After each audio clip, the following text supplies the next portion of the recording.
Brilliance Audio presents Leaving Home, Short Pieces by Jodi Picoult, performed by the author. An open letter to my oldest son as he leaves for college. You were in such a hurry to arrive. There I was, in the middle of a Class 4 hurricane a month before my due date, packing a bag for the hospital between contractions as gusts of rain rattled the house. There was your father, videotaping through the windshield as he drove, the eerie bank of toll booths on the highway unmanned and free for all. And then, suddenly, there you were, long and skinny and undercooked, still missing your eyelashes and your fingernails. In all my life, I had never seen anything as remarkable as your life. As the doctors and nurses wandered the halls of the hospital, quarantined by the storm, as reporters on the grainy television overhead talked about waves breaking over the sea wall and coastal flooding, I held you tight. You, I thought, already have a story to tell the world. You were in such a hurry to arrive, and now, 18 years later, I'm having a hard time letting you go. I know that the whole point of parenting is getting your child to the point where he can forge his own path. I know that a hatchling who is 6 feet tall and sports size 12 shoes is not really a hatchling anymore.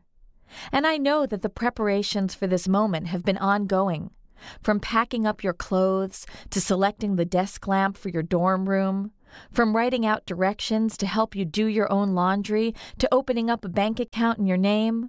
All these tiny hallmarks that let a stranger see, at close range, you are no longer a child, but an adult. Yet now that we're actually in the moment, driving to the school that will serve as a bridge to your future, I feel like there's something I've forgotten. Did I tell you that you have to change the bag inside the vacuum every now and then? Do you have any idea how to sew on a button? I have equipped you with extra long sheets and a television set and a credit card with your name emblazoned across the bottom. Boxes are piled high in the back of the car, full of your softest tees and your broken-in jeans, your favorite books and your iPod speakers, everything you assume you will need to recreate home. In a few hours, after we have unloaded and unpacked and made the bed and hung your posters on the walls, I am going to hold you tight and tell you for the 1,000th time how proud I am of you. I'm going to paste a smile on my face and I'm going to say, work hard, have fun. There's so much, though, that I won't be saying to you today. It's the lump sum of the 25-year lead I've got on you, a quarter-century of mistakes and triumphs. But unlike the litmus test for when you take a Tylenol versus when you call the doctor, something we discussed this past summer, these lectures aren't quickly memorized. They can't be tucked like notes between the folds of your comforter and the chapters of your paperbacks, inside the jewel cases of your CDs. Lessons of the heart are different that way. They have to be learned on your own. So although I am thinking it, you won't hear me tell you, do what you love. Have you ever heard a 5-year-old say that when he grows up he wants to be an advertising executive? I didn't think so. A crazy thing happens at university.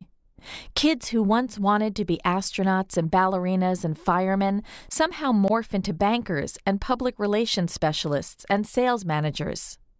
Practicality, such as paying the bills for the first time in your life, is a heavy-duty abrasive that wears the sharp edges of a dream to fit the round hole of reality.